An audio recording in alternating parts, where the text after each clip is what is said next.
கர்த்தருடைய வார்த்தை கேட்கும்படியாய் தங்கள் செவிகளை சாய்த்த நீங்கள் அனைவரும் கர்த்தரால் ஆசீர்வதிக்கப்பட்டவர்கள். இந்த நாளிலும் நம்முடைய தியானத்திற்காக நம்ம எடுத்துக்கொள்ளப்பட்டதான வேத பகுதி ஏசாயா தீர்க்கதரிசி புத்தகம் 57 அதிகாரம் 18 வசனம். அவர்கள் வழிகளை நான் பார்த்து அவர்களை குணமாக்குவேன். அன்பானவர்களே, மனுஷனுடைய வழிகள் கர்த்தரின் கண்களுக்கு முன்பாக இருக்கிறது. அவனுடைய வழிகள் எல்லாவற்றையும் அவர் சீர்தூக்கி பார்க்கிறார். கர்த்தர் நம்முடைய வழிகளை பார்த்துதான் நம்மை குணமாக்குகிறார்.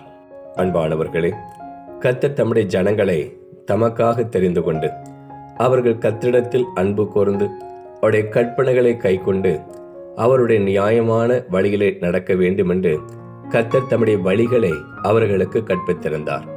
ஆனால் அவர்களோ கர்த்தருடைய வழியை விட்டுவிட்டு தங்களுக்கு செம்மையாய் தோன்றுகிற வழிகளை தெரிந்து கொண்டார்கள்.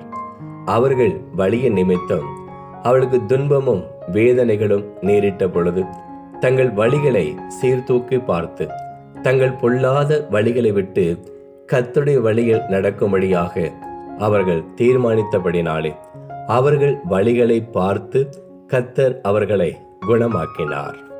அன்பானவர்களே, நாமும் நம்முடைய வழிகளை சீர்தூக்கி பார்த்து நமது பொல்லாத வழிகளை விட்டு திரும்பி கர்த்தர் நமக்கு முன்பாக நியமித்திருக்கும் நியாயமான வழிகளை நாம் நடக்கும் பொழுது கர்த்தர் நம்முடைய வழிகளையும் பார்த்து நம்மையும் குணமாக்குவார்.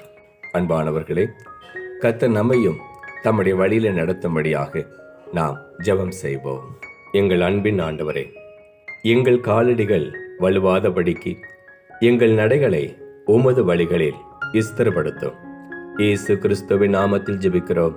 ஜெபங்கேளும் நல்ல பிதாவே. ஆமென்.